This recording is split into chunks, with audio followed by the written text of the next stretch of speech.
कि 26 जनवरी 1950 को जो संविधान भारत में लागू हुआ, उस संविधान ने हर 21 साल के व्यक्ति को और बाद में 18 साल के व्यक्ति को वोट का अधिकार दिया। ज्यादातर लोग जो वोटर हैं वो ऐसा मानते हैं ये जो वोट का अधिकार है ये वोट देने का अधिकार है। ज्यादातर लोग ये मानते हैं कि वोट का अधिकार वोट देने का अधिकार है। ये वोट देने का अधिकार नहीं है, ये राजा बनने का और राजा चुनने का अधिकार है। अब ये दोनों का फर्क क्या है? जब आप मानते हो वोट देने का अधिकार है तो दे रहे हो दे रहे हो दे रहे हो दे रहे हो दे रहे हो, जिसको दे रहे हो वो तुम्हारे पिछवाड़े पे लात मार रहा है, लात मार रहा है, लात मार रहा है, लात मार रहा है। तुम लात खा रहे हो खा रहे हो खा रहे हो।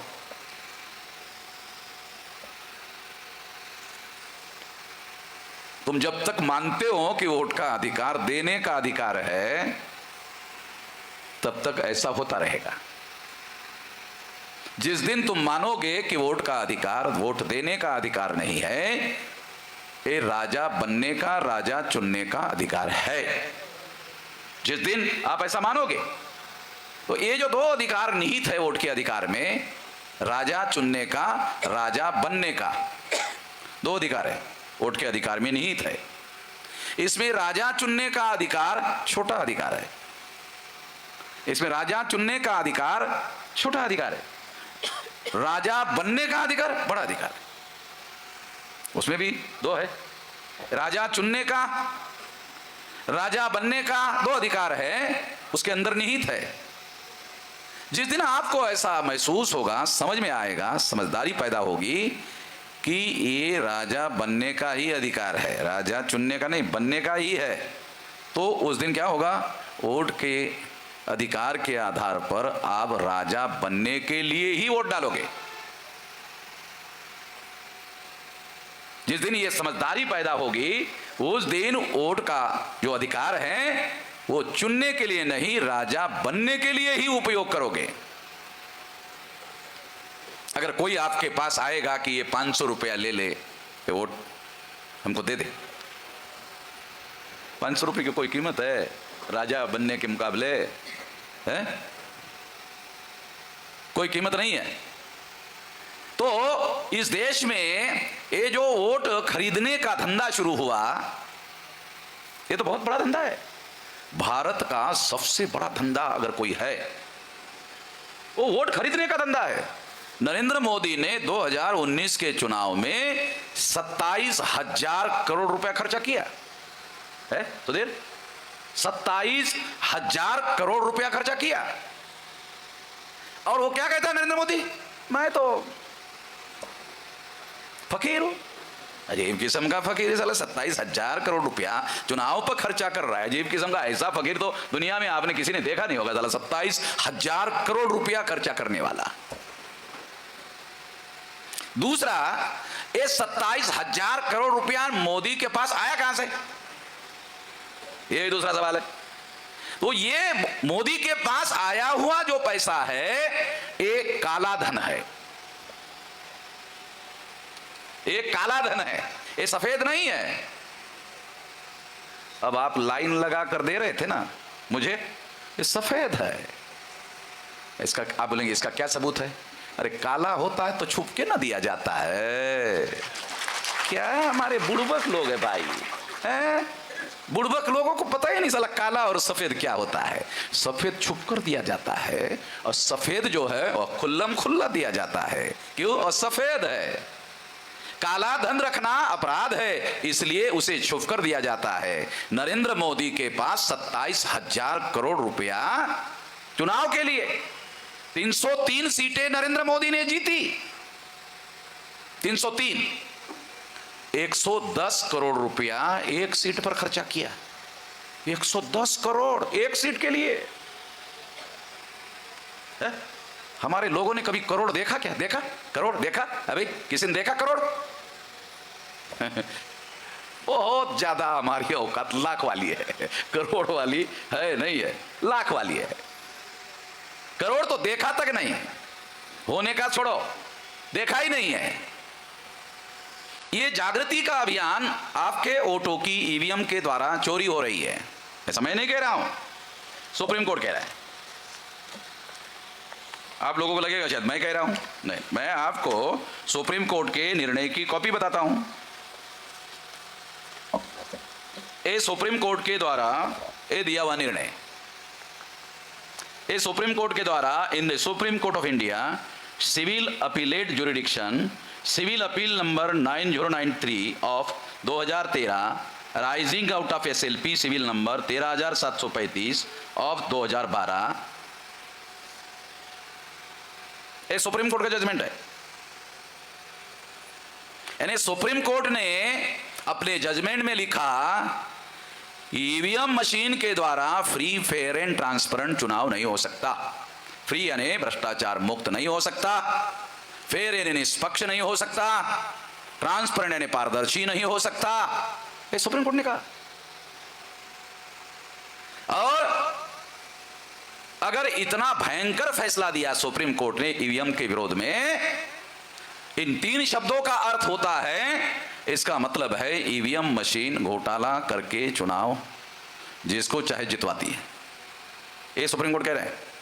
सुप्रीम कोर्ट ने जब यह निर्णय दिया, उसके पहले यूरोप का सबसे बड़ा देश जर्मन के सुप्रीम कोर्ट ने ईवीएम मशीन को अनकॉन्स्टिट्यूशनल, असंवैधानिक घोषित कर दिया।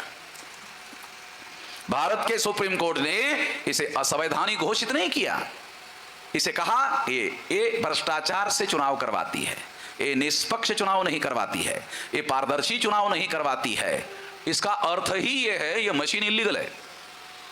नरेंद्र मोदी सारे देश के लोगों को डरा रहा है। मैं कह रहा हूं नरेंद्र मोदी घोटाला करके 2014 में प्रधानमंत्री बना, सारी दुनिया को डरा सकता है। वामन मेश्राम को इतने सबूत है, कितने, इतने सबूत है, और 787 और अलग है, इतने सारे सबूत है। नरेंद्र मोदी को भी मालूम है वामन मेश्राम के पास सबूत है घोटाले के, मेरे से पंगा लेगा। बहुत सारे लोगों को क्या लगता है, जेल में जाने से डर लगता है। मैं तो गुजरात में जेल जाके वापस आ गया, गुजरात के जेल में जाके वापस आ गया।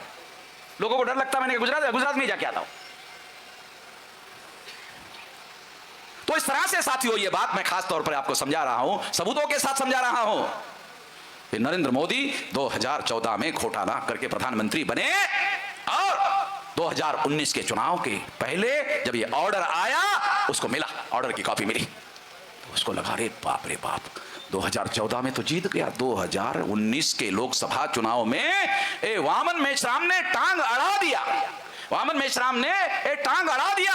वामन मेश्राम की टांग एक गांधी जी की सिंगल हड्डी की टांग नहीं है, डबल हड्डी की टांग है।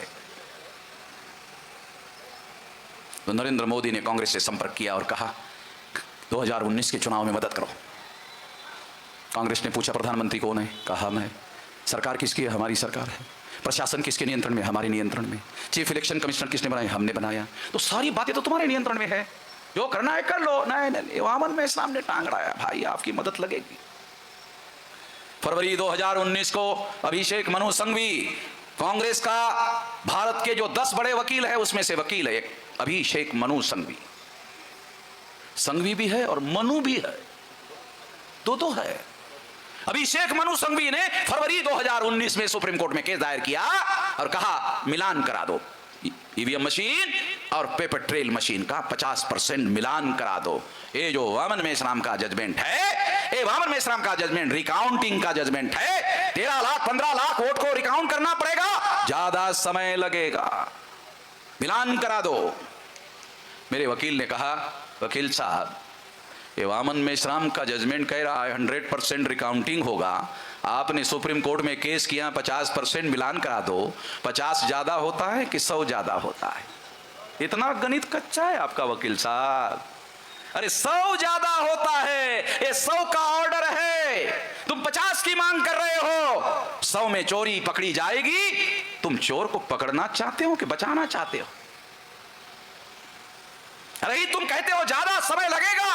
बाबा साहब अम्बेडकर ने संविधान में लिखा, क्या लिखा? चुनाव आयोग को फ्री फेयर एंड ट्रांसपेरेंट चुनाव करवाने के लिए अथॉरिटी दी जाती है।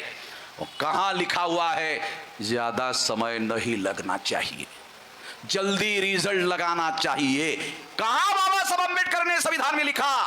कहां लिखा है? ही नहीं।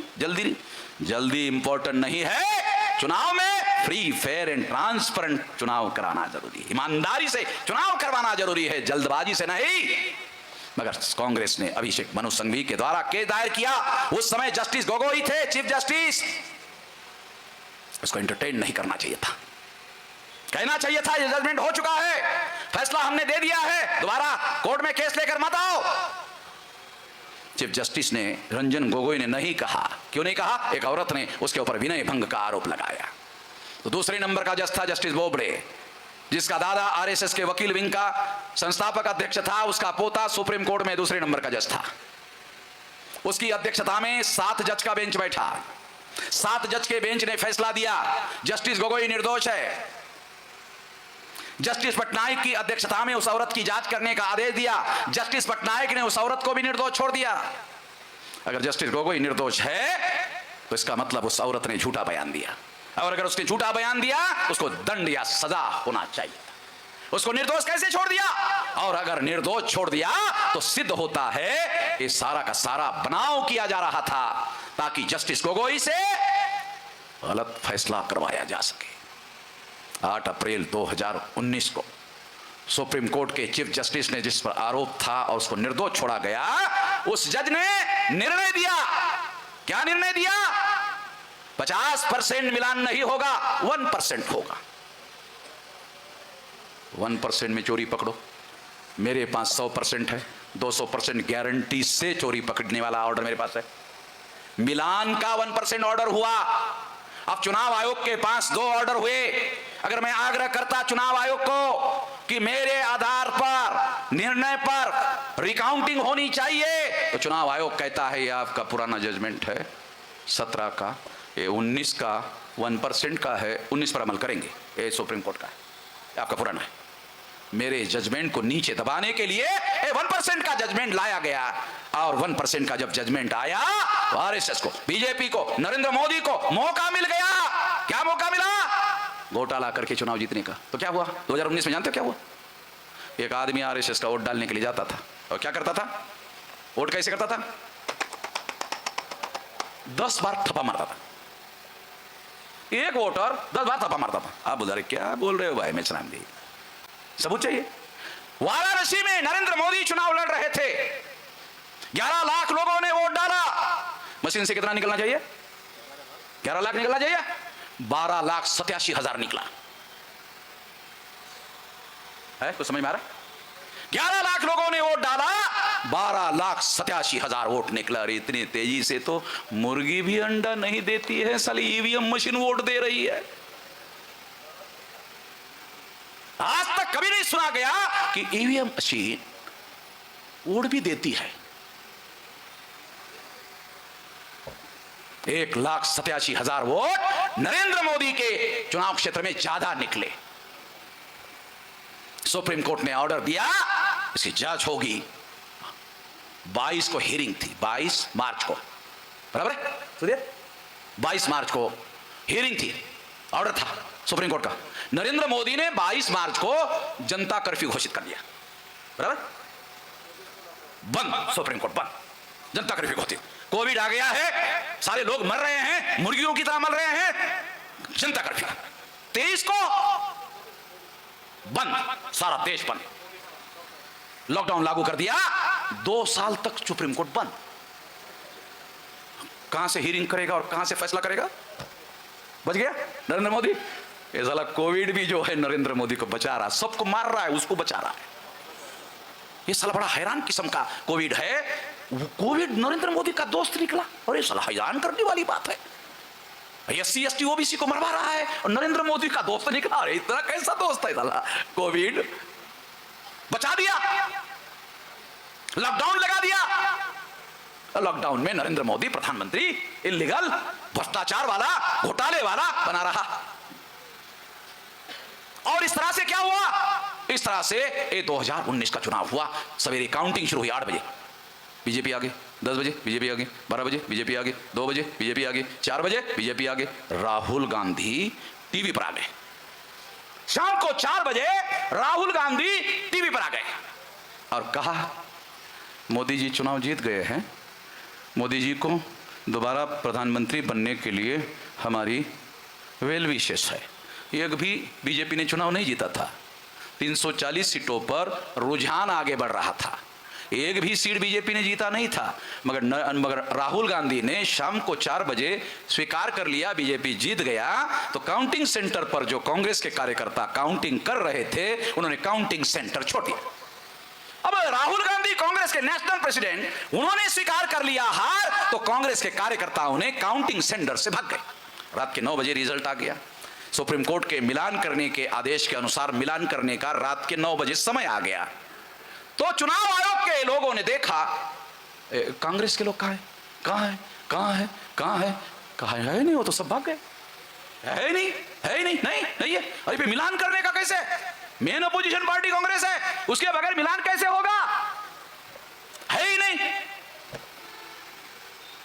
तो मैं बामसेफ का भी नेशनल प्रेसिडेंट हूं, बामसेफ के हजारों कर्मचारी चुनाव कंडक्ट करवाते हैं। मैंने टेलीफोन किया, अरे ये मिलान करने के लिए कांग्रेस वाले हाजिर नहीं है, तो आपने कैसे किया, ये मिलान कैसे करवाया? तो हमारे लोगों ने मुझे बताया, कागज में खाना पूर्ति कर दिया और चीफ इलेक्शन कमिश्नर को कागज भेज दिया। खाना पूर्ति है, समझते हो ना, खाना पूर्ति, कागज में खाना पूर्ति कर दिया, चीफ इलेक्शन कमिश्नर को भेज दिया। इतना भयंकर 2019 के चुनाव में घोटाला हुआ। एक और सबूत बताकर मैं अपनी बात को अभी कंक्लूडिंग में ले जाना चाहता हूं। आउट ऑफ 543 373 लोकसभा सीटों में ज्यादा वोट निकला। कितनी सीटों में? 373 सीटों में ज्यादा वोट निकला। उसमें से 303 में बीजेपी जीती और 373 में ज्यादा वोट निकला। इट मीन्स 100% बीजेपी ने 303 सीटें घोटाला करके जीती और घोटाला करके जीतकर नरेंद्र मोदी 2019 के चुनाव में दोबारा प्रधानमंत्री बन गए। अभी मैं आ रहा था तो मुझे सोशल मीडिया के एक्सपर्ट्स लोगों ने बताया कि मेश्राम जी, आप जो राष्ट्रीय स्तर का अभियान चला रहे हो, आपके भाषणों को सारे देश भर में लाखों करोड़ों लोग देख रहे थे, मैंने आज देखा केवल 500 ही लोग देख रहे हैं, ऐसा कैसे हो रहा है? तो मैंने कहा, नरेंद्र मोदी ने सोशल मीडिया कंपनी के लोगों को कहा होगा कि अगर आप भारत में ऑपरेट करना चाहते हो तो वामन मेश्राम का सोशल मीडिया में ज्यादा दिखाओ मत। आ रहा समझ में? नहीं तो आग लग जाएगी देश में। तो इस तरह से साथियों, ये बहुत भयंकर मामला हो रहा है देश में। अब इसको रोका कैसे जाए? पहला काम, ईवीएम में घोटाला होता है, आपको मालूम ही नहीं है, तो आप मेरा साथ कैसे देंगे? तो पहले जागरण करना होगा, इसलिए जागरण का काम कर रहा हूं। दूसरा काम ये कि यदि मैं चुनाव आयोग को लिख रहा हूं ईवीएम में घोटाला होता है, सुधार करो। तुम कहते हो ईवीएम में सुधार अगर करके ईवीएम ही रखना चाहते हो, रख लो। ईमानदार ईवीएम मशीन बनाओ। घोटाले वाली बनाते हो तो ईमानदार वाली भी बना सकते हो, लगाओ और ईमानदारी से करवाओ। अगर ये बात तुम नहीं मानते हो तो मैं अक्टूबर, नवंबर, दिसंबर में भारत बंद करूंगा। मैं भारत बंद करूंगा। मैंने भारत बंद पहले भी किया था, याद है ना आप लोगों को? नरेंद्र मोदी सीएए कानून पास किया parliament, CAA citizenship amendment act, प्रचार किया है, मुसलमानों के विरोध में है। मैं आसाम गया, पता चला 19,48,000 लोगों को नागरिकता के अधिकार से वंचित किया। उसमें 5 लाख मुसलमान थे, 14,48,000 SC ST OBC के थे, जिनको भारत के नागरिकता से वंचित कर दिया। नरेंद्र मोदी ने, RSS ने, विश्व हिंदू परिषद ने, जो बार बार SC ST OBC को कहते हैं, क्या कहते हैं? हिंदू है, हिंदू है, हिंदू है, हिंदू है। अरे हिंदू है तो कैसे निकाला है? तुम कहते हो ना हिंदुओं की सरकार है। अगर हिंदुओं की सरकार है तो 14,48,000 हिंदुओं को कैसे निकाला नागरिकता के अधिकार से? इनको कोई हिंदू बूंदी का कोई मतलब नहीं है। 14,48,000 लोगों को जब निकाला, वहां के लोगों ने मुझे आसाम बुलाया, मैं आसाम गया। मैंने कहा तो बहुत गंभीर मामला है। छानबीन करने के बाद दिल्ली वापस आया और दिल्ली वापस आकर भारत बंद का ऐलान किया। इतना बड़ा भारत बंद हो गया, सिटीजनशिप अमेंडमेंट एक्ट के विरोध में इतना बड़ा भारत बंद हो गया। नरेंद्र मोदी का, अमित शाह का, आरएसएस का, विश्व हिंदू परिषद का जो सीए कानून है, डब्बे में बंद कर दिया। अभी तक नरेंद्र मोदी उस कानून को लागू नहीं कर पाया। लोग कहते हैं नरेंद्र मोदी बहुत ताकतवर, बहुत शक्तिशाली नेता है, तो क्यों नहीं लागू करवाया? अगर नरेंद्र मोदी बहुत ताकतवर है, शक्तिशाली है, क्यों नहीं कानून लागू करवाया? मैं कहता हूं अगर तुम ताकतवर हो, शक्तिशाली हो, तो तुमको मैंने रोक दिया, तुम्हारा कानून डब्बे में बंद कर दिया। अगर नरेंद्र मोदी ताकतवर है तो मैं भी इंच भर नरेंद्र मोदी से ज्यादा हूं, ज्यादा नहीं, इंच भर ज्यादा हूं। अगर ज्यादा नहीं होता तो मेरे भारत बंद से कानून डब्बे में बंद हो जाता। जब मैंने उसका कानून बंद कर दिया तो हमारी ताकत भी ज्यादा है, इस वजह से उनको ऐसा करना पड़ा। तो दोबारा भारत बंद करेंगे। चुनाव आयोग को चेतावनी देता हूं, अगर ईवीएम में कानून और संविधान के दायरे में रहकर चुनाव नहीं करवाए, भारत बंद करेंगे। यदि भारत बंद करने के बाद भी चुनाव आयोग नहीं मानता है तो 2024 में ईवीएम फोड़ेंगे, ईवीएम को फोड़ेंगे। कितनी जगह फोड़ेंगे? 15 लाख बूथ है, तो शेड्यूल कास्ट के 15 लाख बूथ पर लोग तैयार कर रहे हैं, शेड्यूल ट्राइब के 15 लाख बूथ पर तैयार कर रहे हैं, नॉमिनी ट्राइब के 15 लाख कर रहे हैं, एमबीसी के 15 लाख कर रहे हैं, ओबीसी के 15 लाख कर रहे हैं, माइनॉरिटी के 15 लाख कर रहे हैं, महिलाओं के 15 लाख कर रहे हैं, विद्यार्थी युवा बेरोजगार के 15 लाख कर रहे हैं। ईवीएम मशीन फोड़ने के लिए सारे देश भर में तैयारी जारी हो गई है। ईवीएम मशीन फोड़ेंगे, तैयारी कर रहे हैं। अभी फोड़ना नहीं है, तैयारी करना है, फोड़ना नहीं है। वह वो नगर जिला है पुणे के पास, एक आदमी ने फोड़ दिया। अरे तूने अकेले ने क्यों फोड़ा? ताकि आपने 2024 में न फोड़ने की बात कहा, इतना मेरे से रहा नहीं गया, मैंने फोड़ दिया। मैंने कहा फिर क्या हुआ? एफआईआर हो गई। फिर बाद में क्या हुआ? ये पुलिस वाले ले गए। फिर क्या हुआ? जमानत हो गई। फिर क्या हुआ? केस चला। फिर क्या हुआ कि जज ने पूछा क्यों फोड़ा, तो मैंने पूछा क्या जवाब दिया? कि वामन मेश्राम ने कहा ईवीएम में घोटाला होता है। अच्छा, मेरा नाम भी कह दिया? हाँ। मेरे को पकड़ने का आदेश नहीं दिया? नहीं। क्यों? ये कॉपी लेके गया, आपने दिया था। मैंने कहा ये पढ़ना आता है? नहीं, बिल्कुल पढ़ना नहीं आता। तो मैंने जज साहब को कहा ईवीएम में घोटाला होता है, सुप्रीम कोर्ट ने कहा, ये कहा कहाँ है? यहाँ पर है। ये तेरे पास कैसे आ गया? वामन मेश्राम ने दिया, लाओ मेरे पास लाओ। उसने जज साहब को दिया, जज साहब ने पैरा नंबर 29 देखा, सुप्रीम कोर्ट ने फैसला दिया, बरी कर दिया जाता है। ईवीएम मशीन फोड़ने वाले आदमी को जज ने बरी कर दिया। अरे एक आदमी को बरी कर दिया, 15 लाख को जेल में डालेंगे। अरे दुनिया में एक आदमी की हत्या करता है तो 302 का आर्टिकल लगता है, मर्डर का केस लगता है, मगर किसी रूलर के घर में 1-2 लाख लोग घुस जाए और उसकी हत्या कर दे। किसी शासक वर्ग की, कर्नल गद्दाफी की लोग घुस गए, 1-2 लाख उसके घर में, हत्या कर दिया। दूसरे दिन के अखबार में खबर आई, 302 की नहीं आई, 302 की नहीं आई। क्या खबर आई? रेवोल्यूशन हो गया। क्या खबर आई? रेवोल्यूशन हो गया। और रेवोल्यूशन पर एफआईआर नहीं होता रेवोल्यूशन पर एफआईआर नहीं होता। जिसकी हत्या हो गई वो दफना दिया जाता है। नए हुक्मरान आते हैं, जहां लाखों की संख्या में लोग ऐसा करते हैं, उनका कुछ नहीं होता है। अरे कुछ तो थोड़ा बहुत होता है, कछु नहीं होता है ना? तुम्हारे इलाके का शब्द है ना, कछु नहीं होता है। तो इसलिए जब मैंने तोड़फोड़ करने की बात की तो मेरे मित्र का टेलीफोन आया कि मेश्राम जी, आप जागरण करने का बहुत अच्छा काम कर रहे थे, मगर मैंने अभी सुना आप ईवीएम फोड़ने का आदेश दे रहे हैं, आपको पता है इससे जेल होगी आपको? क्या? मैंने कहा हाँ पता है, इससे जेल होगी, मुझे मालूम है। तो फिर क्यों कह रहे हो? तो मैंने कहा मैं एक छोटा सवाल पूछता हूँ। कहा पूछिए। गांधी जी जेल में जाते जाते महान हो गए कि छोटे हो गए? कहा महान हो गए। क्यों हो गए? कि वो भारत को आज़ाद करने के लिए अंग्रेजों के विरोध में जेल में जाते थे।